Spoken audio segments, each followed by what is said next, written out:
Hello दोस्तों, मैं हूँ शुभांगी नावड़कर, आपकी होस्ट। वेलकम यू ऑल और मेक श्योर दैट आपने कोच शुभांगी इस चैनल को सब्सक्राइब जरूर कर दिया होगा।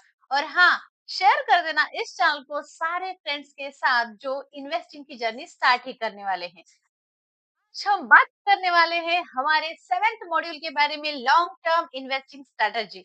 क्योंकि wealth creation is the game of long term investing, तो इसके लिए इस मॉड्यूल को ध्यान से जरूर देखना। अगर आपको थोड़ा भी वैल्यूएबल लगे तो मुझे कमेंट करके जरूर बताना। और हाँ, लेट मी टेल यू कि ये जितना दिखता है उतना हार्ड भी नहीं है। तो पहले समझते हैं कि पावर ऑफ कंपाउंडिंग क्या है। पावर ऑफ कंपाउंडिंग जो स्टॉक मार्केट में बहुत ज्यादा वर्क करता है, और सारे बड़े बड़े इन्वेस्टर है वो उसी के वजह से बहुत ज्यादा वेल्थ क्रिएट कर सकते हैं। और हाँ, ये eight wonder of the world भी है जो पावर ऑफ कंपाउंडिंग है। तो हाउ टाइम मल्टीप्लाइज रिटर्न्स। दोस्तों, पावर ऑफ कंपाउंडिंग का मतलब है, अगर आज आप कोई भी अमाउंट इन्वेस्ट करते हो तो उस अमाउंट पे जो इंटरेस्ट आपको मिलता है, वो इंटरेस्ट अगर आप खुद के कॉर्पस के साथ जोड़ दो, फिर से वो अमाउंट री इन्वेस्ट कर दो, तो उसी पे वो एनुअली आपका बढ़ता रहेगा। और उसी को कहते हैं पावर ऑफ कंपाउंडिंग या फिर कंपाउंड इंटरेस्ट। मतलब इंटरेस्ट पे इंटरेस्ट जो भी आप में आपको पर डे, पर मंथ या फिर पर ईयर के हिसाब से जो भी आपको इंटरेस्ट रेट मिल रहा है, उसी के इंटरेस्ट पे इंटरेस्ट। दोस्तों, पावर ऑफ कंपाउंडिंग ये शेयर मार्केट में बहुत अच्छे से वर्क करता है, और उसी वजह से हम लोग एसआईपी या फिर किसी भी म्यूचुअल फंड में हम लोग बहुत ज्यादा पैसा बना सकते हैं। तो देखिए, तो उदाहरण के लिए देख लीजिए कि अगर मान लीजिए आपके पास 1 लाख रुपए इन्वेस्ट किए हैं, उस पर 10% का आपको इंटरेस्ट लगता है। 1 साल के बाद आपके पास हो गए 1,10,000 रुपए। ये अमाउंट अगर आप फिर से री इन्वेस्ट कर देते हो तो दूसरे साल आपके पास हो गए 1,21,000 रुपए। मतलब वही कॉर्पस आपका बढ़ता जाएगा। लेकिन हाँ, ये आपको लॉन्ग टर्म के लिए ही बेनिफिशियल रहेगा। मतलब जितने ज्यादा साल आप इन्वेस्टेड रहोगे, उतना ज्यादा आपको बेनिफिट मिलेगा। इंटरेस्ट का अगर आपको सच में लाभ उठाना है तो आपको किसी भी म्यूचुअल फंड में आप इन्वेस्ट कर सकते हो। उनके सिर्फ आपको डैशबोर्ड पे जाके उसके रिटर्न्स आपको चेक करने पड़ते हैं कि एनुअलाइज उनके रिटर्न्स कितने हैं। ये लेकिन बहुत इजी और बहुत अच्छा मेथड है। दूसरा मेथड आता है बाय एंड होल्ड स्ट्रेटजी। देखिए कि हम लोग अगर कोई भी कंपनी का शेयर उठाते हैं, मतलब परचेस करते हैं, तो उसे बाय करके होल्ड करके रखना है लॉन्ग टर्म के लिए। मतलब एक कंपनी 1 साल में, 2 साल में या फिर 3 साल में ग्रो नहीं होती, वो 10 साल लेती है, 15 साल लेती है। तो अगर आप उसके फंडामेंटल एनालिसिस से जान लेते हो, उनके फाइनेंशियल स्टेटमेंट पढ़ लेते हो, तो आप क्या करोगे, वो कंपनी, एक कंपनी चूज करोगे, उस कंपनी में खुद का अपना पैसा इन्वेस्ट करोगे, और वो 10 या 20 साल के लिए आप क्या करोगे, इन्वेस्टेड रहोगे। और इसके लिए इम्पोर्टेंट है पेशेंस रहना। मतलब अगर कहीं बहुत पहले टाइटन का शेयर सिर्फ 3 रुपए पर था, और आज टाइटन का शेयर आई थिंक 3,500 भी क्रॉस कर चुका है। मतलब ये सिर्फ हो सकता है अगर बाय एंड होल्ड स्ट्रेटजी लगे। लेकिन अगर आप आज बाय कर रहे हो, कल बेच रहे हो या फिर परसों बेच रहे हो या फिर 2 महीने बाद, 1 साल में बेच रहे हो, तो ये आपके लिए वर्क नहीं करेगा, और ये बहुत ज्यादा वेल्थ भी क्रिएट नहीं कर सकता। तो इसके लिए मोटा मोटा आपको फाइनेंशियल फंडामेंटल जानना जरूरी है, फाइनेंशियल स्टेटमेंट पढ़ना जरूरी है, और उसी के साथ साथ कुछ कंपनी चूज करके खुद का अमाउंट उसमें डालना जरूरी है। इसका मतलब उस कंपनी के आपको शेयर बाय करने पड़ेंगे।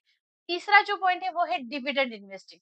अगर आप किसी भी कंपनी के शेयर्स उठाते हो, तो बहुत सारी ऐसी कंपनियां हैं जो उनके प्रॉफिट है वो डिविडेंड के तौर पे जो भी शेयर होल्डर है उनको वो बांट देती है। तो हमें क्या करना है, कुछ ऐसी कंपनी सिलेक्ट करनी है जिनका डिविडेंड हमें मिल सकता है। मतलब वो हमारा एक टाइप का पैसिव इनकम हो गया। जो भी कंपनी का प्रॉफिट है, उसमें से हमें प्रॉफिट में से हमें डिविडेंड मिलता है, और ये हमारे लिए भी काफी ज्यादा बेनिफिशियल रहता है। अब देखिए डॉलर कॉस्ट एवरेजिंग। अब क्या करना है, जैसे मैंने पहले भी बताया कि पावर ऑफ कंपाउंडिंग काम करता है, और यहाँ पे डॉलर कॉस्ट एवरेजिंग में एवरेजिंग काम करता है। एवरी मंथ हमें इन्वेस्ट करना है कुछ अमाउंट। अगर आप 20,000 से स्टार्ट करते हो, 25,000 से स्टार्ट करते हो, तो आपको हर महीने उतनी अमाउंट वहां पे इन्वेस्ट करना है।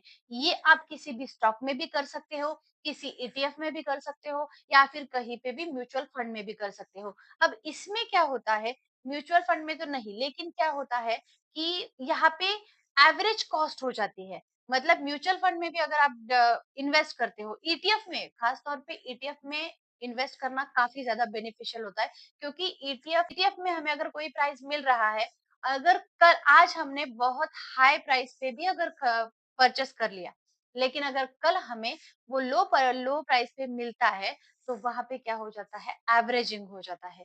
और ये हर टाइप के, अब अगर आप कहीं पे भी इन्वेस्ट कर लो, तो वहां पे अगर एवरेजिंग हो रहा है, तो ये आगे चल के आपको बहुत ज़्यादा बेनिफिशियल होगा, क्योंकि क्या करेगा, ये आप खुद को बेस पॉइंट पे, मतलब एक अपर लेवल और नीचे जो नीचे लेवल है, इसका एवरेजिंग करके मिडल लेवल पे आपको वो शेयर की, स्टॉक की प्राइस मिल जाएगी, ईटीएफ की प्राइस मिल जाएगी। तो इसके लिए डॉलर कॉस्ट एवरेजिंग ये भी इंपॉर्टेंट है। उसी के साथ साथ वैल्यू इन्वेस्टिंग बेसिक्स। देखिए दोस्तों, वॉरेन बफेट जी है, या फिर जो भी बड़े बड़े इन्वेस्टर है, वो क्या करते हैं कि जो भी अंडर वैल्यू स्टॉक्स है, मतलब उनका पी रेशियो चेक किया जाता है, जो भी पी रेशियो जिनका भी कम है, तो उनका क्या होता है, वो स्टॉक्स अंडर वैल्यूड स्टॉक ऐसे मान लिया जाता है कि वो कंपनी कुछ तो वर्क, मतलब उनकी जो प्राइस बनती है उससे भी अगर बिलो प्राइस में अगर वो कंपनी मिल रही है, तो वो कंपनी के स्टॉक्स परचेस कर लेना चाहिए, और वो कंपनी आगे चल के 10 सालों में या फिर 20 सालों में वो प्रॉफिटेबल कंपनी बन सकती है। लेकिन इसके लिए फिर भी इम्पोर्टेंट है आपको फंडामेंटल एनालिसिस जानना, फाइनेंशियल स्टेटमेंट पढ़ना, क्योंकि कौन सी कंपनी कितने डेप्थ में है, वो सिर्फ फाइनेंशियल स्टेटमेंट के थ्रू ही समझेगा। अगर आपको फाइनेंशियल स्टेटमेंट्स पूरी तरह से क्लियरली जानना है, तो आप मेरे चैनल पे जाके वहाँ पे जो मैंने फाइनेंशियल स्टेटमेंट के लिए वीडियो बनाया है, वो भी आप देख सकते हो। तो इसके लिए वैल्यू इन्वेस्टिंग, मतलब वो कंपनी तो वैल्यूएबल है, लेकिन वो आज काम कर रही है बिकॉज़ ऑफ सम रीज़न। तो वो कंपनी में पोटेंशियल तो है, वो कंपनी आगे चल के बहुत ज़्यादा कुछ क्रिएट भी कर सकती है। ऐसी कंपनी जो होती है, अभी मेरे सामने एक एग्जांपल भी है, लेकिन मैं देना नहीं चाहती। तो ऐसी कंपनियां होती हैं, वो क्या करती है, आगे चल के बहुत ज्यादा प्रॉफिट मार्जिन जनरेट कर सकती है। तो ऐसी जो होती है कंपनी, वहां पे अगर हम इन्वेस्टेड रहते हैं लॉन्ग टर्म के लिए, तो हमें काफी ज्यादा प्रॉफिट हो सकता है। तो देखिए दोस्तों, अगर आपको लॉन्ग टर्म में इन्वेस्टिंग करना है, तो खुद को एक ऐसा एक रोड मैप तैयार करना पड़ेगा कि उसमें ये पांच पॉइंट इन्वॉल्व होने जरूरी है। और ये आपको एक स्ट्रक्चरल मेथड में तैयार करना पड़ेगा कि अगर मुझे सिर्फ पावर ऑफ कंपाउंडिंग तो एवरीवेयर वर्क करता है, लेकिन बाय होल्ड स्ट्रेटजी मैं किस कंपनी के लिए रख रहा हूँ, डिविडेंड यील्ड मुझे अगर चाहिए, ऐसा कुछ नहीं कि कंपलसरी डिविडेंड यील्ड से ही आप कमा सकते हो, ऐसा कुछ नहीं, अगर चाहिए। और हाँ, कमाना भी बेटर रहता है, क्योंकि राकेश जी झुनझुनवाला है, उनका बहुत बड़ा जो इनकम सोर्स है वो डिविडेंड यील्ड ही है। तो आप dividend investing, dollar cost averaging, ये अगर 5-6 पॉइंट खुद के इन्वेस्टिंग स्ट्रैटेजी में यूज करते हो, तो आपका खुद का बहुत अच्छा 10 साल बाद इतना तगड़ा पोर्टफोलियो बन जाएगा कि उसे कोई भी बीट नहीं कर सकता। तो इसके लिए दोस्तों, stay safe, stay invested and stay happy. Thank you.